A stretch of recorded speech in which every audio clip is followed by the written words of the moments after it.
Apa yang ingin kita harapkan dari sini? Yang pertama, sekali lagi,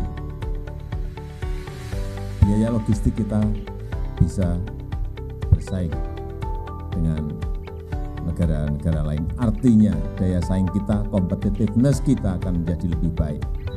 Presiden Jokowi meresmikan penggabungan Pelindo pada 14 Oktober lalu. Bertepatan dengan peresmian terminal multi-purpose Y Kelambu di Labuan Bajo. Penantian panjang setelah 7 tahun pun akhirnya terwujud. Pemerintah resmi melakukan merger atas Pelindo 1, Pelindo 2, Pelindo 3, dan Pelindo 4. Pelindo merupakan badan usaha milik negara Indonesia yang bergerak di bidang logistik, terutama pengelolaan dan pengembangan pelabuhan.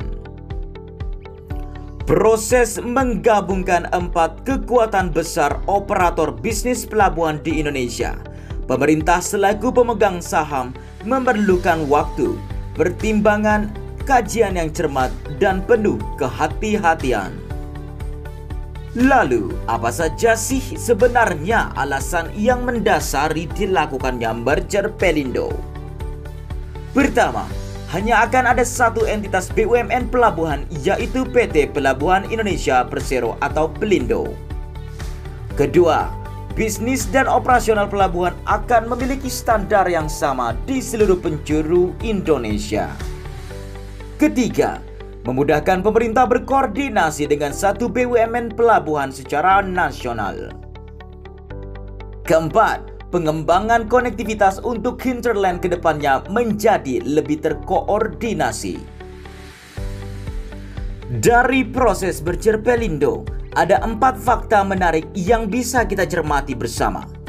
Pertama, Pelindo ke depannya akan memiliki 4 subholding dengan kantor pusat di Jakarta, Surabaya, Medan, dan Makassar, yaitu peti kemas, non-peti kemas, Logistic Hinterland Development, Marine, dan Equipment and Port Services. Kedua, pasca merger Pelindo kini memiliki total aset mencapai 112 triliun rupiah. Dengan nilai ini, Pelindo sudah layak masuk ke skala perusahaan atau pelabuhan global. Ketiga, Pelindo menjadi operator peti kemas terbesar ke-8 di dunia.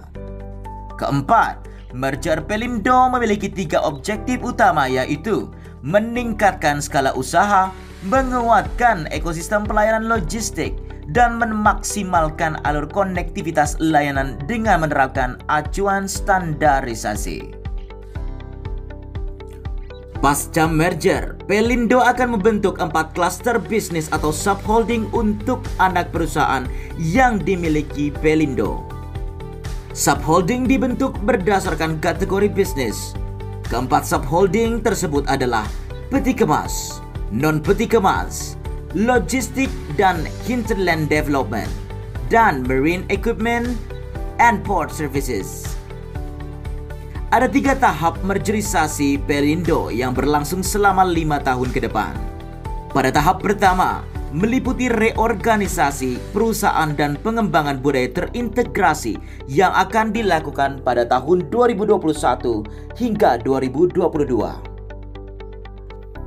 Pada tahun 2023 hingga 2024 akan dilakukan pengembangan bisnis dan kemitraan yang meliputi kolaborasi dengan pelayaran domestik dan global serta pengembangan konektivitas dan ekosistem logistik melalui kerjasama dengan pelaku industri logistik darat. Pada tahap terakhir, akan dilakukan persiapan rencana ekspansi regional dan internasional menuju pelabuhan berkelas dunia serta penguatan kerjasama dengan kawasan industri untuk peningkatan arus barang. Pemerintah menaruh harapan besar di balik keputusan melakukan merger Pelindo, yaitu mengatasi berbagai kekurangan yang dihadapi ketika BUMN pelabuhan beroperasi secara terpisah, seperti pelabuhan nasional yang kurang terkoordinasi, operasi yang kurang efisien dan tidak terstandar, capital expenditure yang tidak optimal, dan finansial yang terbatas, program pengembangan SDM yang terlalu beragam, dan sistem TI atau teknologi informasi yang bervariasi sehingga terjadi tumpang tindih. Merger Pelindo mampu menciptakan efisiensi operasional melalui standarisasi proses bisnis dan pelayanan di pelabuhan. Selain itu, merger Pelindo diproyeksi dapat menekan biaya logistik secara bertahap. Targetnya, biaya logistik di pelabuhan dapat turun sekitar 1,6% pada 2025. Sehingga Pelindo bisa berkiprah sebagai salah satu pemain pelabuhan terbesar di dunia.